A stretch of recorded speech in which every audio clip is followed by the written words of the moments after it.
Not that good, but works for today. Alright. Alright. Gonna charge it today. A newspaper needs some charging. Oh, is the sound fine? No, like a reconnect or something. At least Chat Arena shows so. Probably was a very quick one, since there's no panic or something. I guess it just quickly reconnected. Nothing really happened. Just switch things. Get me some banana also. I want me some banana. Alright. Alright. Banana. There we go. Right, it's all fine. Sound good. There we go. There we go. All fine. Nice, nice. That is good. Alright, let's get the coffee going. It just shows like in Chat Arena that I went offline, then I went live, and no one said anything, so I guess that was a very quick one or something. Or maybe Twitch doing something. As long as we good, oh, that's whatever. Alright.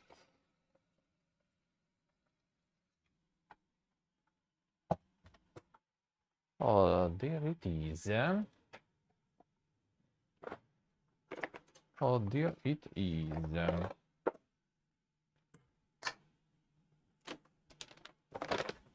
Oh, whoop. Oh, let's see. Obviously. There we go. And the internet works in mysterious ways, indeed. Indeed.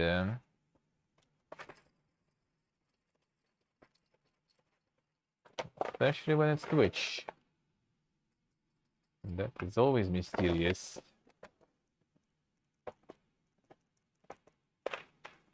Come on. Good enough. Oh, good enough. Alright.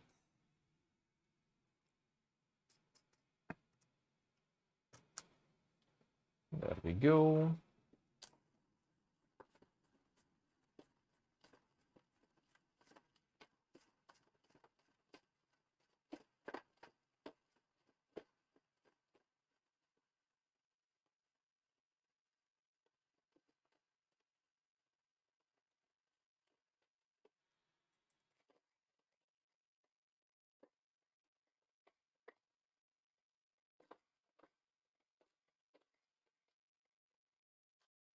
The professional coffee then, son.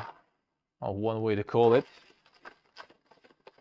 I'll get some coffee outside. That will be the professional one.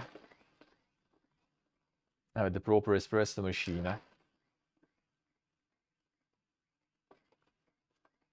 Actually, sometimes have some sort of like filter, or like pour over coffee in those places too nowadays.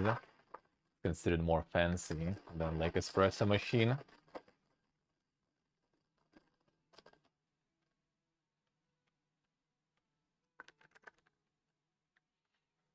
Part to do right now, then, son. Do it. Do it. The urge. The urge. Yeah, background noise and side activity. Then, son. Well, I mean, you can have background noise and do some creative thing as a side activity, no? No, we actually do.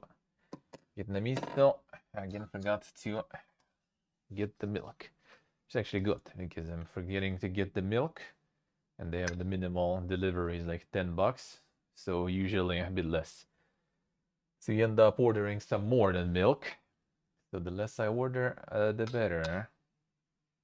Money more saved, then. That's good.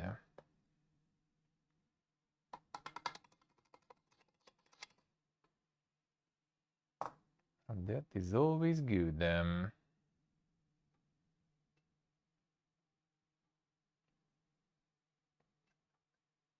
So poi sì. Semi-indie. I think it just goes from the times when, you know, there was no such definition. I wouldn't really say it's indie, probably. But nowadays, judging by the scale of other things, yeah, I kinda feel like it. Kinda does. The side activity, yeah, the ultimate one, I'll say. I mean, why not? Why not? There we go.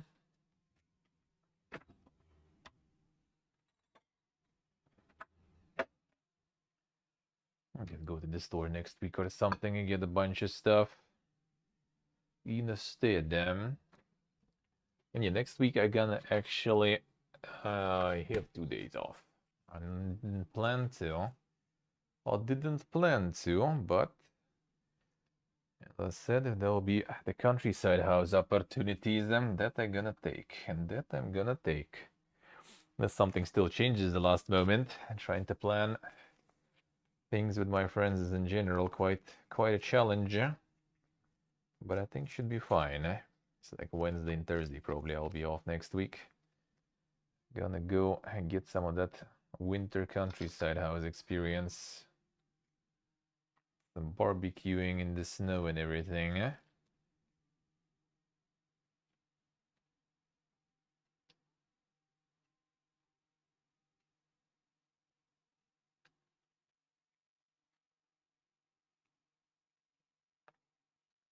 Yes, it's all I say, huh? Well, I mean, back in the day, like, pretty much, I think a lot of companies, not majority, but a lot of companies really were like that. So that's kind of hard to say. But yes, they didn't, like, go full corporate since then, I guess. Well, actually, they kind of do right now, though. Like, Jagex now is one of the companies that actually acquires other studios and stuff already. They got a couple. It wasn't the last one, actually. The studio that made Scum, the BR game. So I think they actually kind of go quite strong on that. They do be corping it up.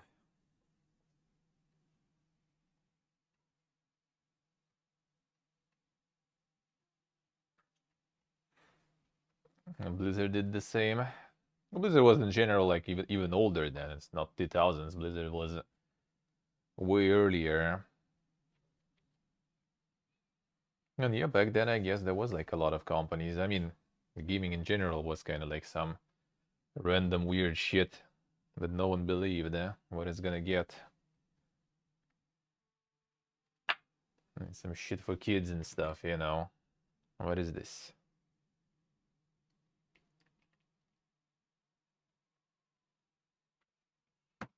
Look what it is now, 30, 40 years later.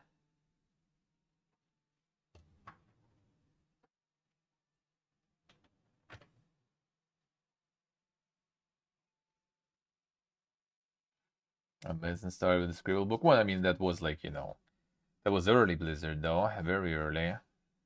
So, like, early 90s, basically. Pretty sure by the time they were doing already, like, World of Warcraft and stuff in 2000s, that's gonna already, and that was already a little different situation. After all the Warcraft, Starcrafts, and 2 Diablo games, they already probably were feeling themselves quite good, Quite solid,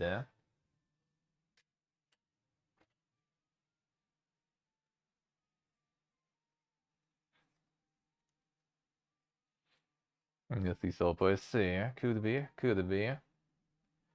The mods, I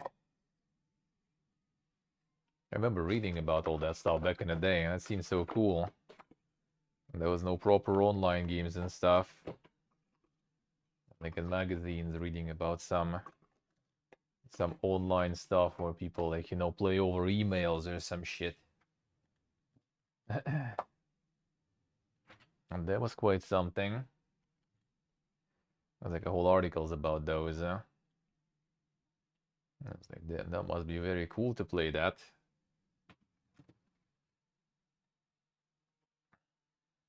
And it probably was. RuneScape was actually a mod before? Ah, interesting.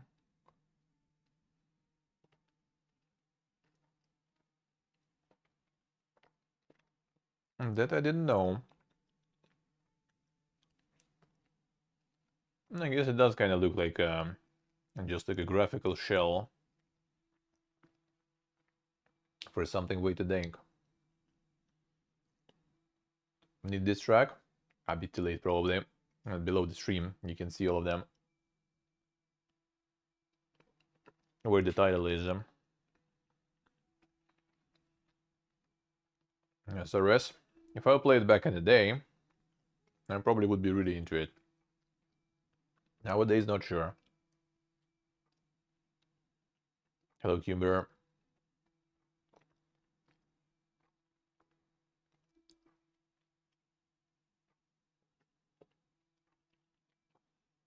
See, so I see.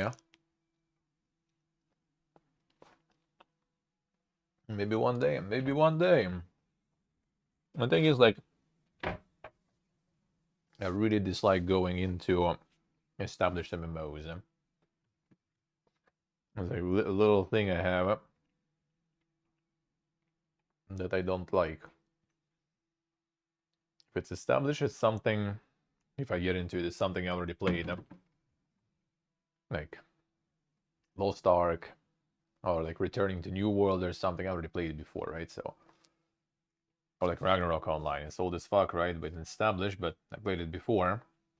And that's why I can comprehend that. But that's the reason why I like don't play like Guild Wars, all that kind of stuff. Yeah, World of Warcraft.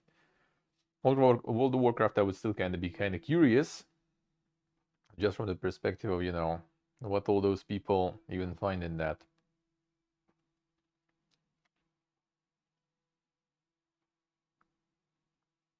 All right.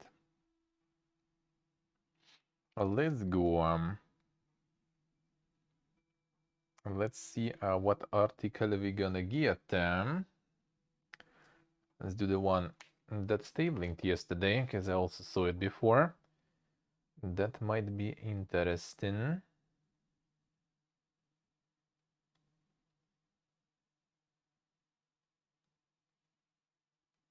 Let's see. Hey, Axel, hello. Good Sunday indeed. How are you, man? Sea Sulper. The toxicity. You open, come on.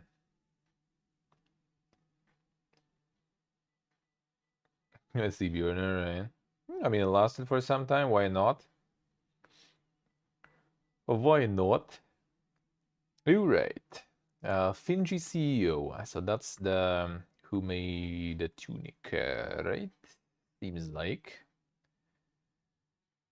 Finji CEO subscriptions are simultaneously awesome and terrifying.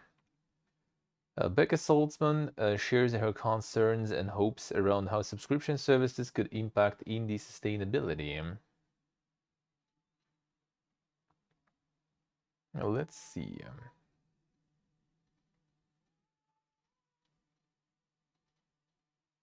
Let's see, so I see.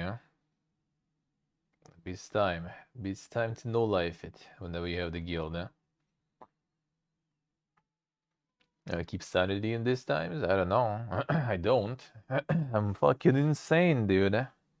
Simple. I'm used to it. I just live here for so long that you become kind of numb to some dumb shit happening. Yeah, you kind of learn. You kind of learn. It's like a terminal disease, you just know it's there. And you know it's bad, but you can't do anything about it. So you just kind of roll with it. And the industry goes in cycles for indies, and Finji CEO Becca Salzman tells us in discussion at last October's Megamix conference. The boom cycles where there's lots of money out and about, then it contracts again, and then it's going to boom out again. It's been doing this forever because it goes on hardware cycles and everything else. Right now, she thinks the cycle is starting a contraction and indies may have a harder time finding a funding, in large part because we are now far enough removed from the new hardware launches that typically mark the boom periods. But she odds that really weird things are going to start happening because of subscription services like Xbox Game Pass or the premium tiers of PlayStation Plus. Because of the constriction and the consolidation of the industry over the past 2 years and how a lot of companies are just owned by the subscription services, my concern is that because the libraries are so big and the companies are so prolific with huge user bases that they won't need us.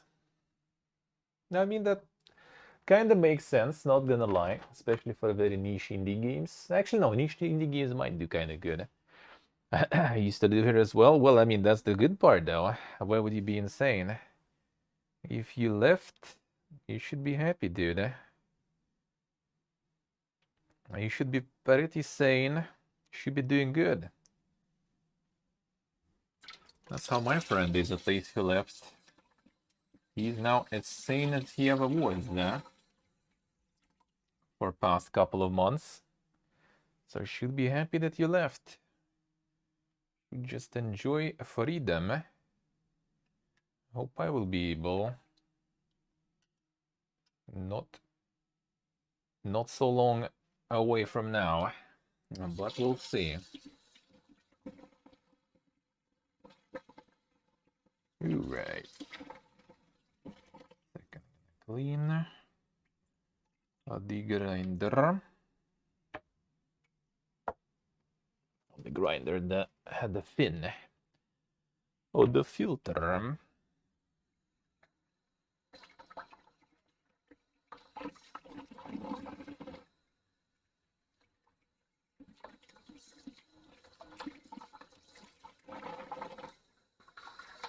Right.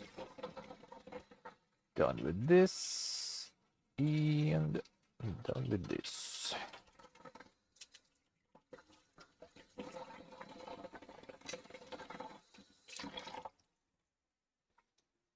There we go. All done.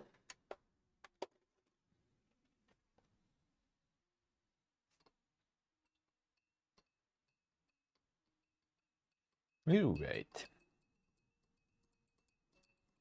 Saltzman is confident that Finji can get by thanks to established reputation. The games like Tunic, Night in the Woods, and Chicory are among its critical and commercial successes, and the type of games it produces. She is less confident about the situation for indies in general.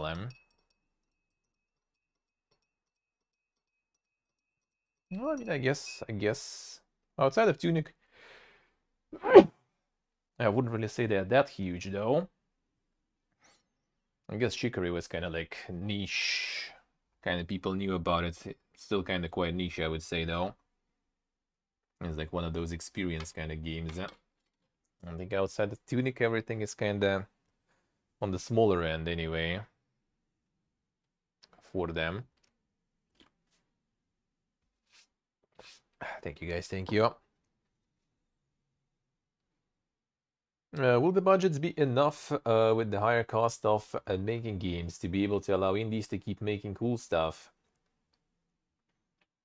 Because if we turn the buying population into subscription population, that means we have to rely on subscription fees and buyouts. And in general, subscription buyouts don't pay for that many years of a team's development unless your team is very small.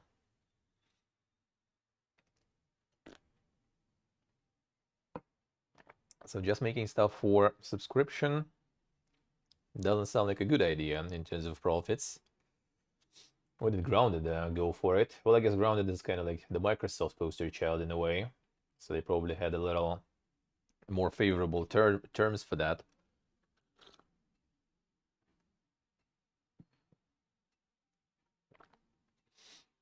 Shots and subscriptions are both awesome and terrifying at the same time. It could go either way. And I worry most for the smaller indie teams who maybe don't have an early foothold as creators, that they may not have the space and the money to make more than one game. She's particularly concerned about what sort of value the subscription service platform holders will place on indie titles. If your service has the majority of people just play one game on it and subscriptions do better with live services, would they be able to justify a reasonable budget for this other project that would have a fraction of a fraction of a fraction of players compared to something doing a huge portion of numbers on the service? And that kind of explains all the pumping of live service games too. That's kind of true, even though I don't understand that logic. Like, why are you paying subscription to like Game Pass, for example, just to play, I don't know, like Fallout 76 or something, for example? Like, what for? When you can just buy it once and play it, or like some free-to-play live service games, you can just play it for free. Why do you need subscription for that? Or like, if anything, you probably go for the subscription in-game instead of like Game Pass or something. Because like Game Pass and stuff, I feel like you kind of do other way. You just try to like buy it to play as many games as possible. Different ones, kind of to get the value back. Because if you just bought it and buying it every month, and then you just like play one game for all those months, then like there's no value anymore. Like, but the 76 costs like probably like $10 already or something on sales, I guess. And Game Pass is like $10 per month. So like, what's the point, for example?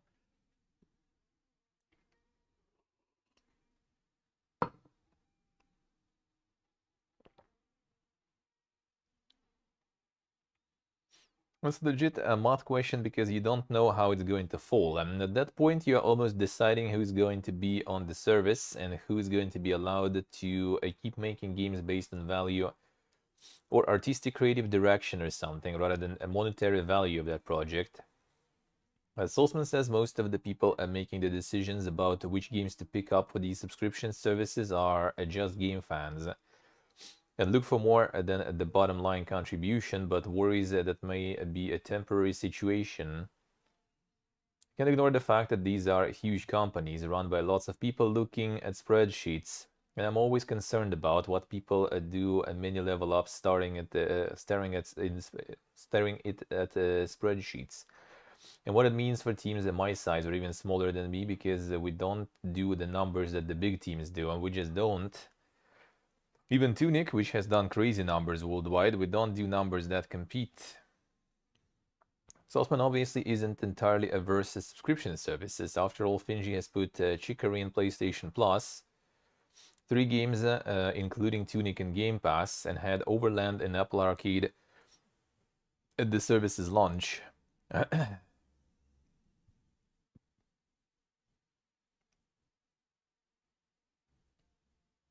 Yeah, Latan, really,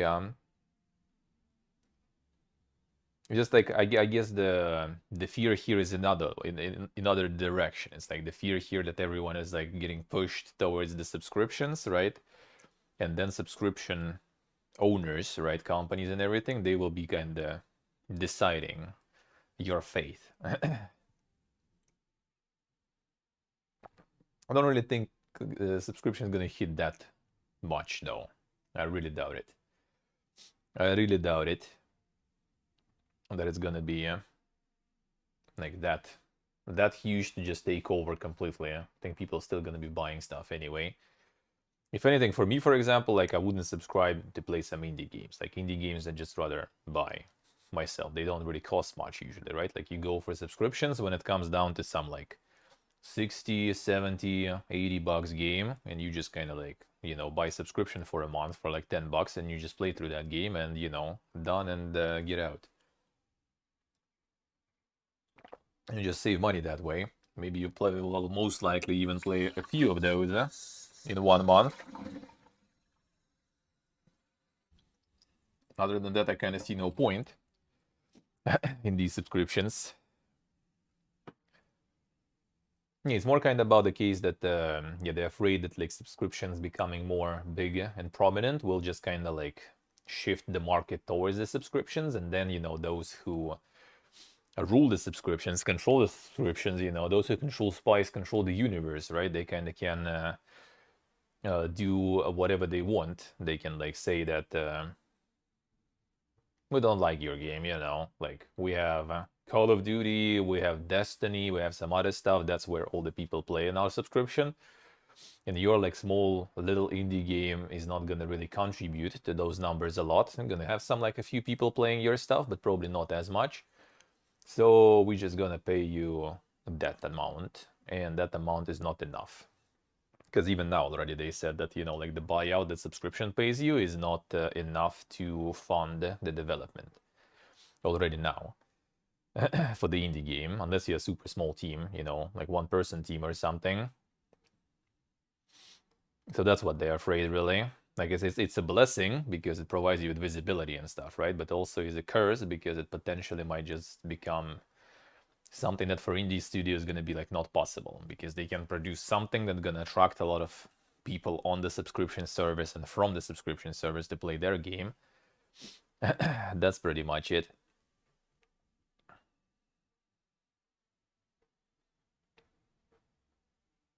And much less games being made. Yeah, that is also a valid point. That's the thing. There's like way too much competition for those things now too. Like even looking, for example, for like the Dwarf Fortress, right, or something like this, that is like huge for decades already. And until it made now release on Steam, like the creators were struggling, from what I remember. Like they had like quite a lot of like big expensive, like from medical stuff, right? Was there like a video when they decided why they decided to go to Steam back in the day? Because they really needed to, you know, make ends meet.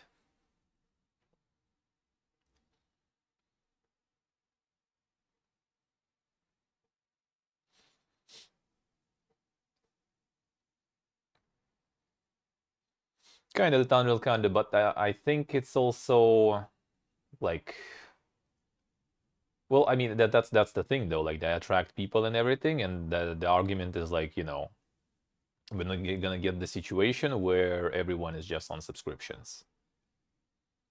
Which I mean, with gaming, I think is not gonna happen. Like it kind of happened right nowadays, I would say, with like movies and stuff, right?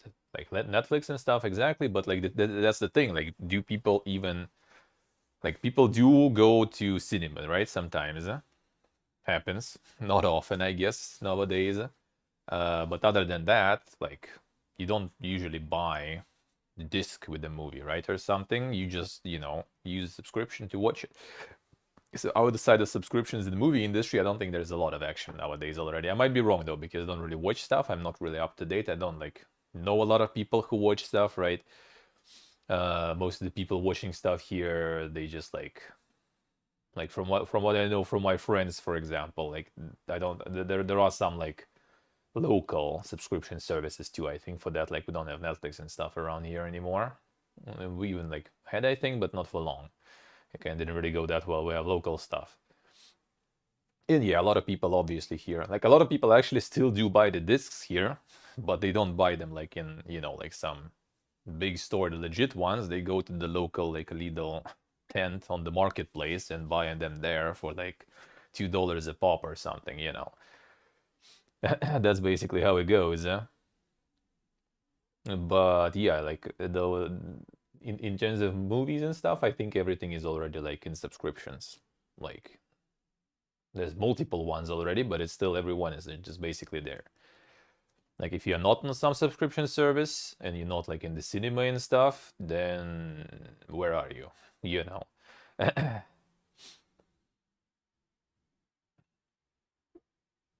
Yeah, that's still the case. That's still the case. Like it's not like you basically like in my part of Moscow, for example, you're not gonna really see it that much. Sometimes in some like bigger stores, there might be like a small corner, right? But you don't see it on the streets and stuff anymore. And then you cross the road into the district outside of Moscow already. You cross the border of the city, and that's already like the Wild West. There is already like all those like, you know, little stores right there with like, you know, the showcases with all those discs and everything. There it is. So there.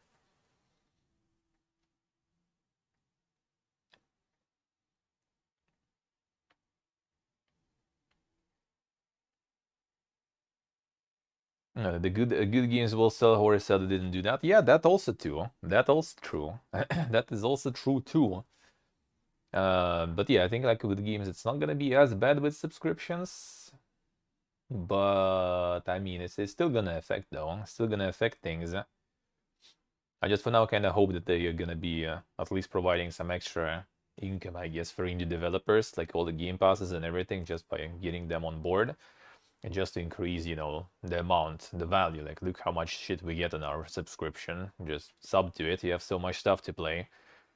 Even if, like, most of it you kind of don't care about because you just play, like, some Call of Duty or something. But, you know, we still have that. Still an option. I like, in general, subscription services with, like, games, for example. Just because, mostly because the games became ridiculously expensive. That's it. Well, now it's even more valued because it's hard to get them here, some of them, right? And in Game Pass, they are there. So you just sub to Game Pass and you have all that. So I don't really mind that. I don't really mind that. But yeah, like, overall, like, if it's indie games, then just buy them usually. It's just cheaper anyway. And Game Pass you just get for some, like, of those, like, 60, 80 bucks. Huge ones, just so you can, like, finish them in, like, a couple of days and move on, basically, instead of paying that 80 bucks to finish them in 2 days.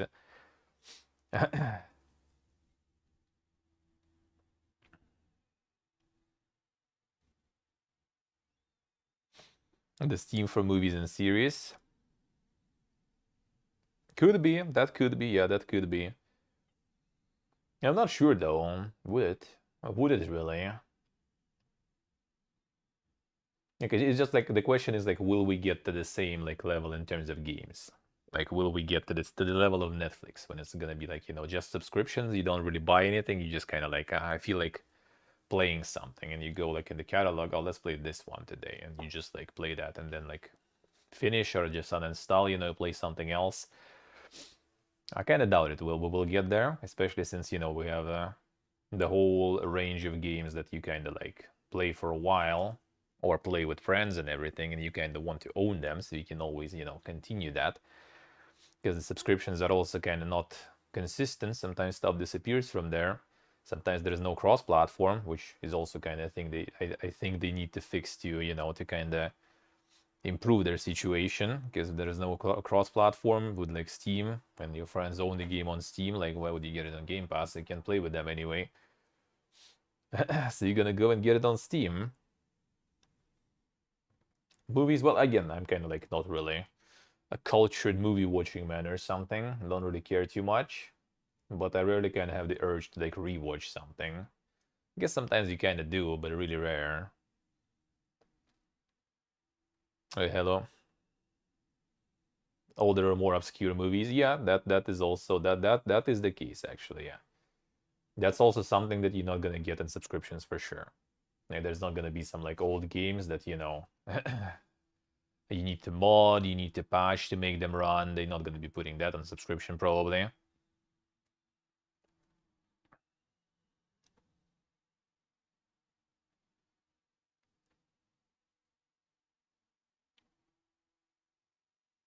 No, there's all right.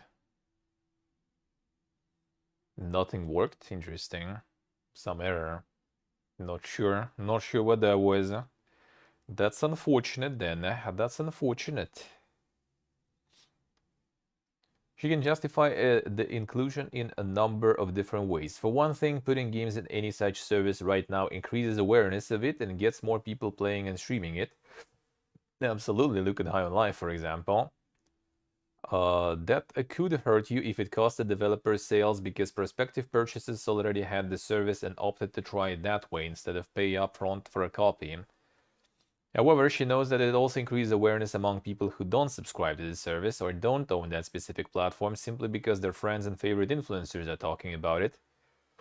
On top of that, Salzman points out that all of these subscription service deals have terms on them, and when games leave the service, there is often a prompt to get people to convert to full purchases.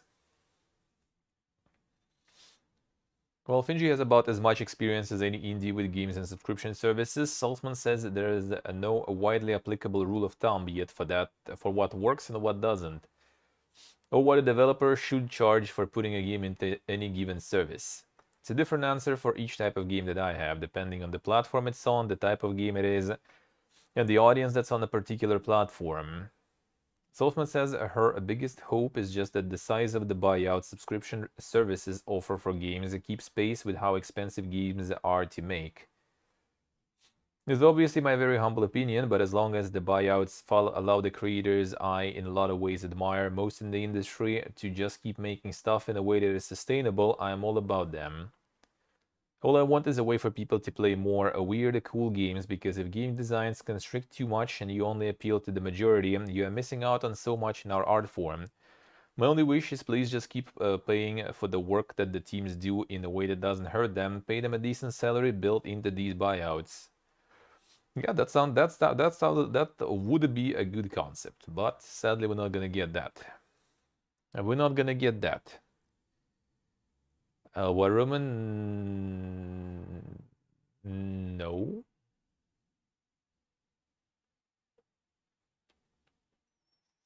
I don't think so. I don't think so, huh?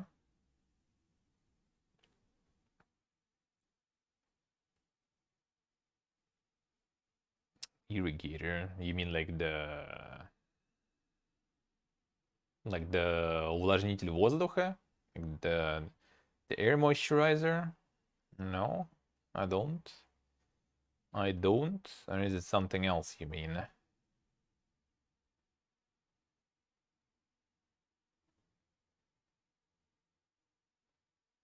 Let's see something else there.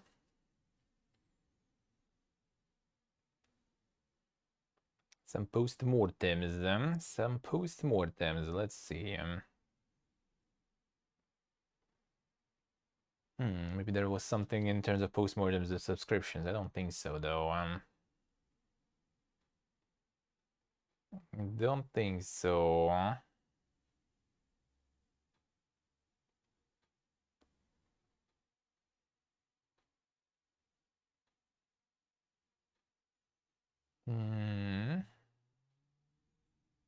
Do I?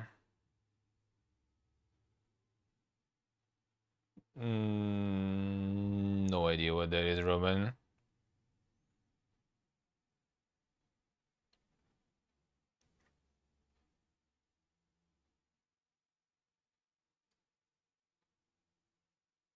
This is just flossing, yeah.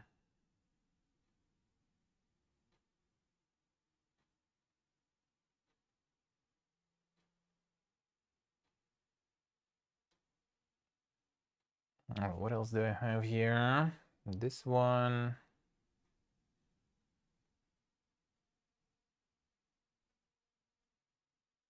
The water flosser that is already there, son. Insane. What a time to be alive. What a time to be alive.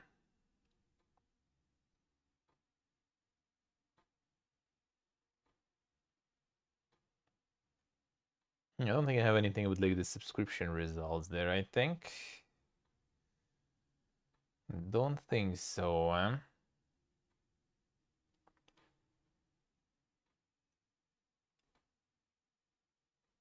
Alright, fine. Let's do some other one. Let's do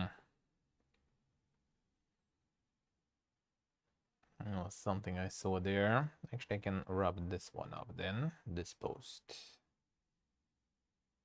Let's try this one. Let's see. I'll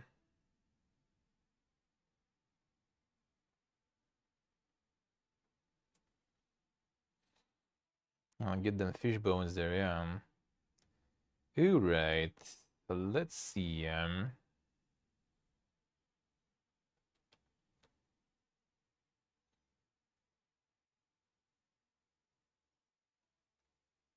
The Endo post-mortem. Alright. Game dev success is like becoming a rock star. Started making games in 2011 and started programming and using Unity in 2013. Create tons of projects, usually never finishing them. Did release a few large projects though, free games. April 2020, started working on a game called Endo. I was going to college, but I quit my job at the time. Due to COVID, I had a lot of time on my hands and spent a lot of time outside riding my bike and walking in the woods. Because of this, had grown a deep appreciation for novelty and nature. Took a lot of inspiration from Summerhouse 3 and The Big Lad Show. I use this inspiration to create all of my art assets. Models, draw reference sketches while in the woods. Textures, mostly psychedelic digital drawings with the photos blended in occasionally. Sound, captured Foley plus ambient sounds using what was around me. Music, record my dinky half-size kid's guitar into FL Studio.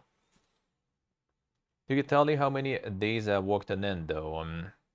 Game dev days 185, non-game dev days 213. All averaged out to 46%, but there would often be times where I would get burnt out and not do any work for weeks. I wasn't working on the game, I was doing my best to generate an online presence. Devlogs on each, TikTok, Instagram, Reels. One post blew up on TikTok, 2.6k likes, 18k views, which helped out a lot. Discord community, truly wonderful people who I have never met, have been really supportive, and I can't thank them enough. Hey, Kwome, hello. How we doing, man? Oh, hello, Sora.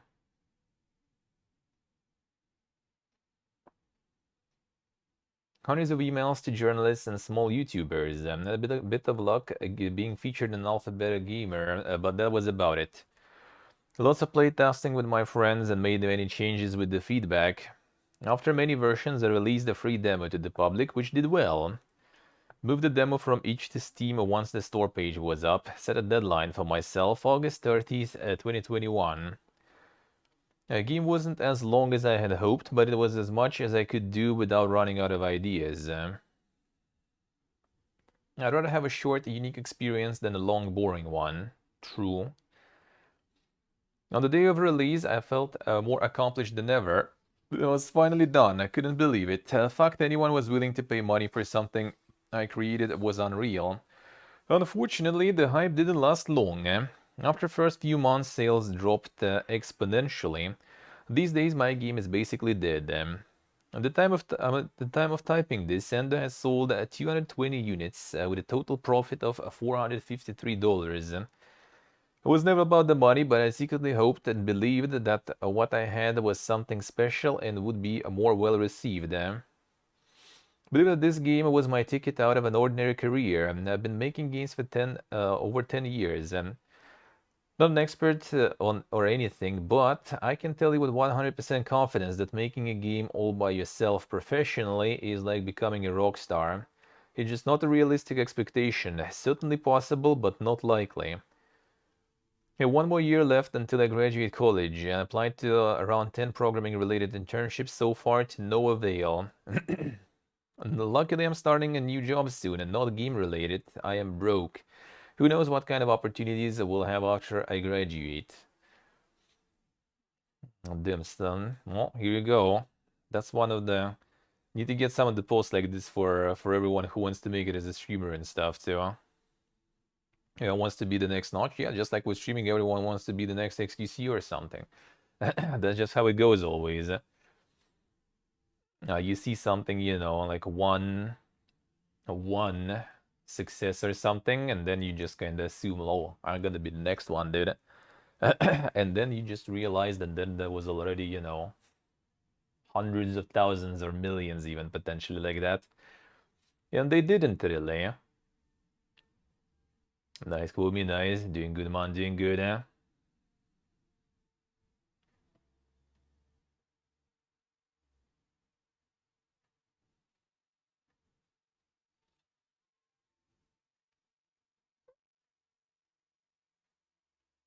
That's exactly how it goes, eh? Actually, let me see. There's a page for the game, right? Positive reviews, eh? 100% of 19 reviews positive, actually, too.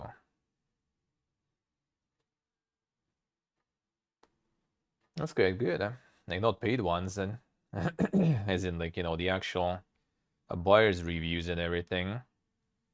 Yeah, so those who actually, you know, played, those learned about the game, they actually enjoyed it. They actually did enjoy, but the thing is, there is not enough people who learn, and that one actually even did some marketing and stuff too, with, you know, with yeah, with some success and some whale even. Them called me the progress. The progress.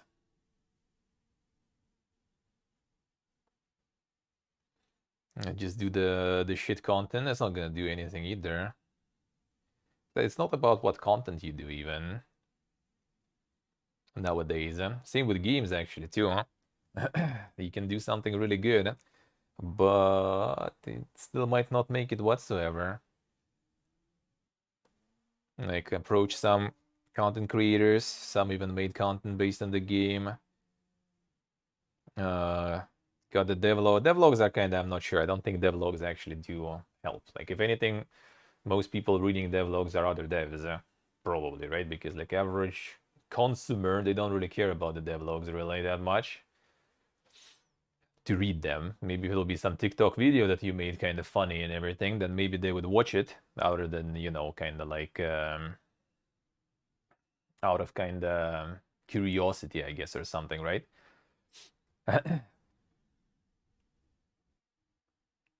Yeah, it's about marketing, and exactly. It's all about the marketing stuff. Well, it's marketing and making a marketable product. All right, Ruben, see ya. Like you can do something super cool and everything, but no one needs that, you know. No matter how much you're gonna market that, it's not gonna suddenly, you know, create an urge for people to play it.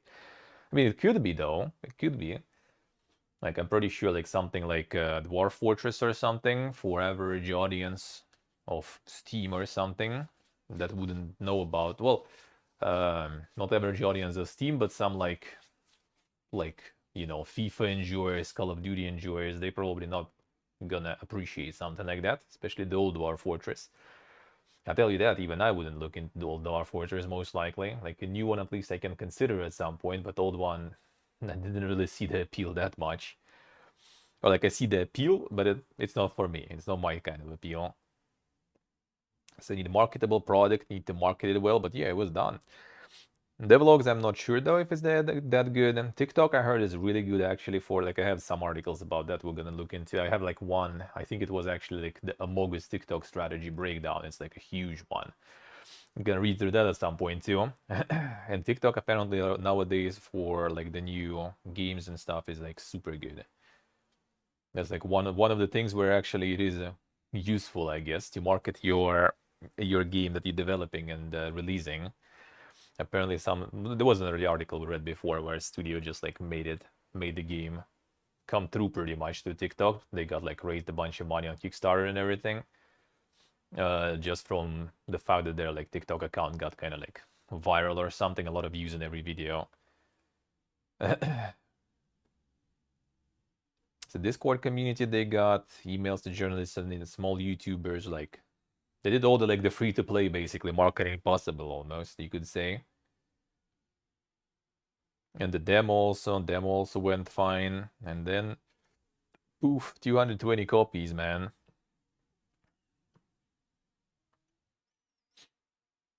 And the interesting part is that it all kind of just like disappeared. Now usually I read like there's like, you know, like game is released and then there's like the long tail going, right? Like there's some like burst in the beginning and then there's just a long tail, like it sells like a copy per few days or something like this, but it's still kind of going. So people still kind of finding it, people still kind of buying it, like on sales, people pick it up and stuff, wishlist it. And this seems like completely dead, looks like.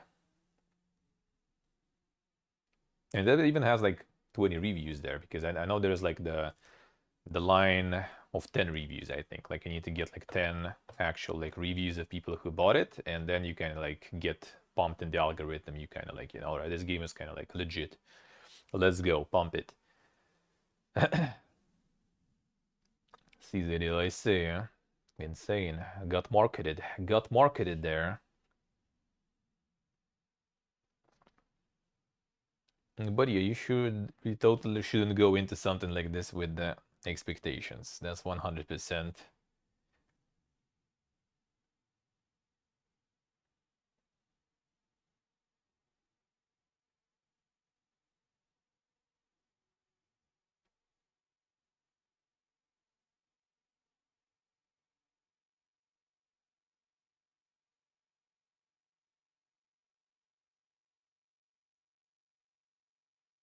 All right.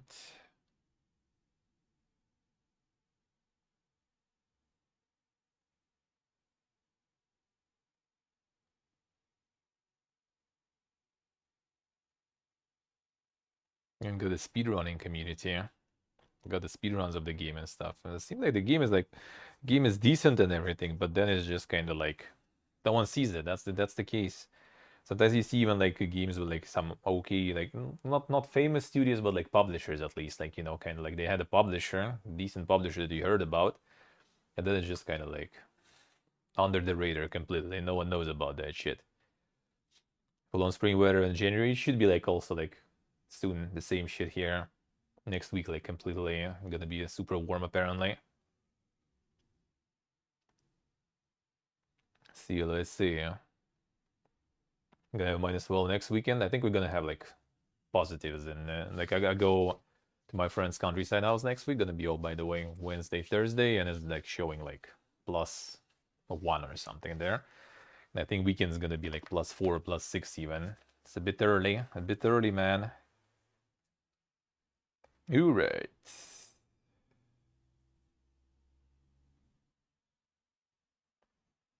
And that's another lesson in reality check there. Making games and making it through. And making it somewhere by making games. It's probably kind of the same as with streaming, yeah. It's really hard, really hard to make something out of it.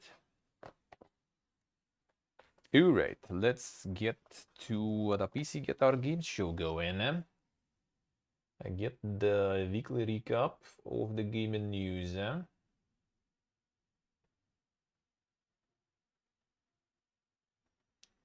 Alright. See, choosing things like this, I would say streaming at least kind of like easier in the sense with in that department is easier in the sense that you kind of like quickly can understand, you know, where things are going, right? Like you can quickly understand that things are not going your way, you're not becoming next XQC or something, and not able to pay your bills and stuff, and it's time to probably do something else with your life. And with game dev, you still need to commit a bunch of time to develop stuff first and everything, and then to release it. And only then, when everything is already committed, then you will realize that that was all for nothing.